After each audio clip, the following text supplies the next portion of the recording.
I haven't done this in a long time, so okay, I'm going to close that. So I just figured I'd maybe throw together a video and just ramble. I moved to Nashville in the last 4 years. Wow, it might be 5 now. I don't even know. But I haven't done any videos in a while, and I figured why not do it now? Um, Took some notes that I want to talk about. But feel free to like and subscribe and share, and I'll just talk about sound stuff and see where it goes. See if there's anything anyone cares about. So, this channel is the demo room, which is basically where we try stuff out, see what happens. And that's really all it is. This is how you're supposed to do it. I got tired of all those videos, instructional videos saying you have to do it this way. This is how it's supposed to be done. And it got old. So I decided several years ago I was going to make this channel. So I did take some notes, and the other day I was watching a video on Instagram where the guy was talking about preamp gain for mixing consoles. And the preamp gain, I hope you guys can hear me. The preamp gain affects the tone, and I've done a couple of videos about that. If you turn up the gain, it changes how it sounds. That's just what happens. I don't know what else you could say about that, but that's what happens. So in sound, live in the studio, when you're writing a song, whatever it is, the only rule is that there are no rules, right?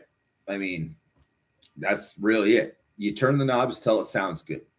Well, that's true. You do turn the knobs till it sounds good.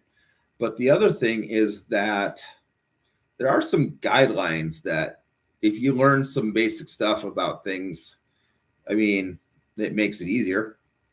Like high pass filter, like where would you put a high pass filter? For me, as a general rule, I always started at 100 hertz. But you can, for most things, with a couple exceptions, I guess, which I mean, now it's just, there you go. It's subjective, right? So like snare drum, toms, vocals, guitars, maybe keyboards, I'll start at 100 hertz. The reason why 100 hertz is because that's what it was on the Mackie analog console. It was 80 or 100, something like that. So I started at 100. But with digital consoles nowadays, you can vary that. You could go higher, you could go lower. On a kick drum, I'll do 30 hertz. Floor tom, bass guitars, 30 hertz. That's where I start. Sometimes it goes up, sometimes it doesn't. Low pass filters start at 8K, 5K, just depends. And that's my general rule for electric guitars, bass guitars. I'll start at 8K on those, and then it generally always comes down. But the gain, so I was talking about gain, input gain on a preamp. If you run it into the red, you will distort it. It could be my LV1. I've got preamps that you can change the impedance, and they sound amazing. I have the Ionic stage box. I've got several of them, and you can, even though the console runs at 32-bit, you can absolutely distort those preamps. You can clip them. You can absolutely overload them and clip them. You totally can. And that's fine. I mean, the whole point of 32-bit is you're not supposed to be able to clip anything, right? It's like basically supposed to be unlimited headroom, which there's no such thing as that. But the general idea is that you have a tremendous amount of headroom with 32-bit. The The Ionic stage boxes are incredible because they have an impedance option where you can switch from, I think it's 2.5K to 7K. Well, Waves didn't put up any information about the impedance switch for a little bit. So they had the stage boxes out, they had the impedance switch on every preamp, but I couldn't find any information. Then they did a video talking about more in depth of how they designed the preamps. And the big thing that they said is that if you're using a Y-type splitter, like let's say it's, that seismic audio analog split that's really inexpensive, that's just a Y cable for every channel. Well, they recommend that you run it at 7K for that, which I'm not an expert on that. So I don't know. I understand what happens when you run two 4-ohm speakers together. That creates a 2-ohm load, right? Well, what about running two preamps with a microphone? That's a thing I don't really fully understand. So I didn't know that you needed to change your impedance for that type of splitter. Well, for the band I mix, we're using a Whirlwind splitter that's Y cables. That's really all it is. It's just Y cables. And it's got the W2 connector, which is great. Well, you need to run your preamp at 7K is what they recommend. Now, remember, there are no rules.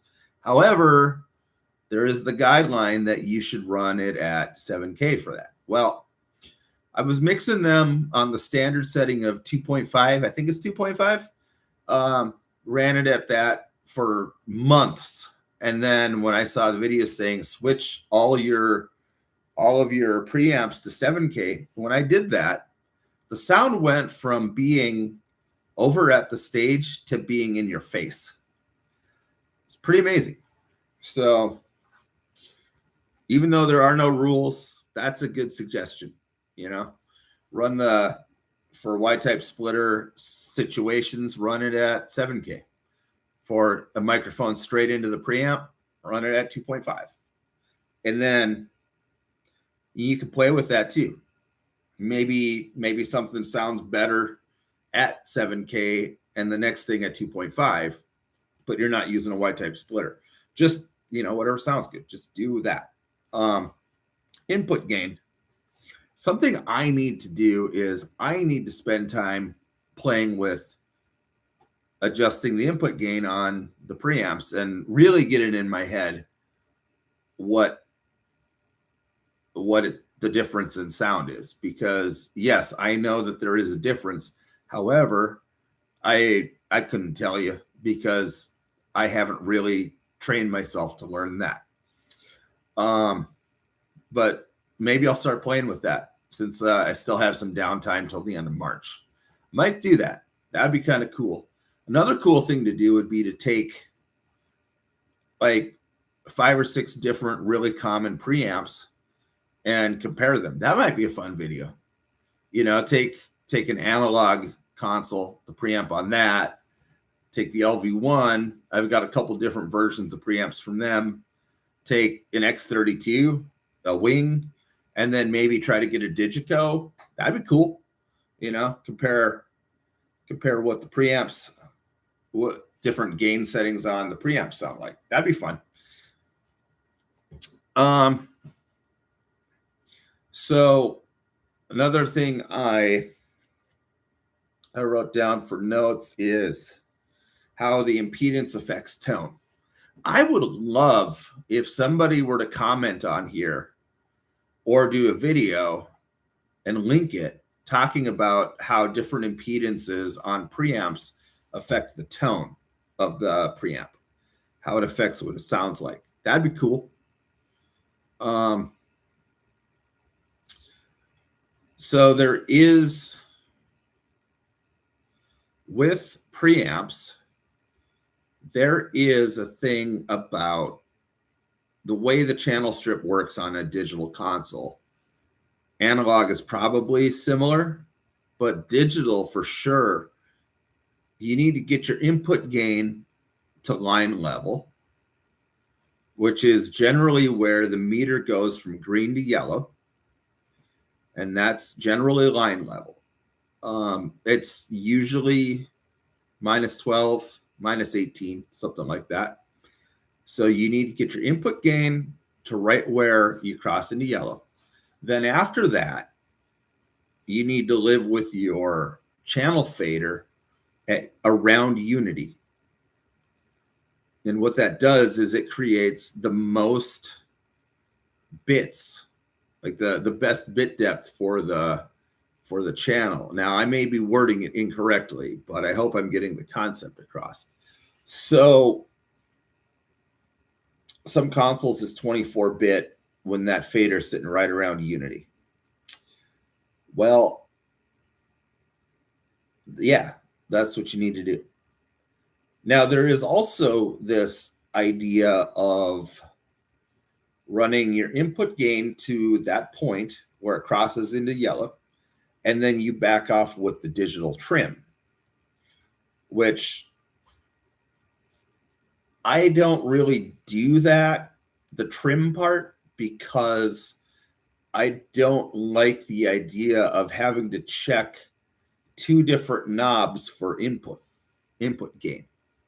Now, if my mixes are suffering because of that, then that's on me. And I am going to start playing with that idea. I personally don't do it. What I do is when I get my input gain up and the fader up around unity, let's say it's all the drums, however many channels of drums. What I'll do is I'll send those into a subgroup.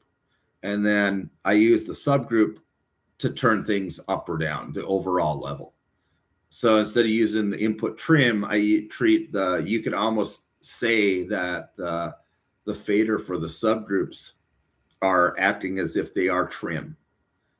I mean, that's a way to say it. It's not necessarily 100% correct, but that's a way to say it. So it might actually be better for me if I do back off the trim. And I'll definitely try it. And I have tried it a little bit, but when we get back out on the road and I have LV1 out, I'll definitely give that a try. Yeah. So there's no rules. You can do whatever you want. You can run your input gain however you want. You can run your faders however you want. You can EQ, you can compress. You can do whatever you want, however you want, if it gets you the result you're looking for. And even if it doesn't and you completely fail, you still can do whatever you want. That's what's great about it. You can do whatever you want on a console.